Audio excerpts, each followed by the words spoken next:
सो है guys, welcome back हमारा एक और न्यू वीडियो में। तो इस वीडियो में आप सबका स्वागत रहा। आज जो मैं ड्राइंग करने वाला हूँ वो आप सबको पता ही होगा। मैं आज किसका ड्राइंग करने वाला हूँ थंबनेल और टाइटल से आपको पता चले गया होगा। तो मैं जो ड्राइंग करने वाला हूँ वो टाइगर की एक ड्राइंग है। तो वीडियो को करते हैं start and do it the subscribe button, also the bell icon and without waste any time and start the video. तो इस वीडियो को स्टार्ट करने से पहले मैं जो भी इस ड्राइंग बना रहा हूँ उसको उसमें जो भी टूल यूज़ हुए वो आप सबको बता दूंगा।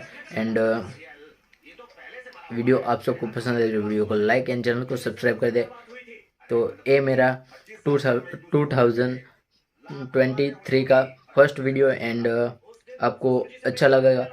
तो आई होप ये वीडियो आप सबको अच्छा लगेगा। तो गाइज, ये मैंने ये टूल यूज़ किए। ये ख़राब एक बॉल पेन है, मतलब जो अभी नहीं चल रही।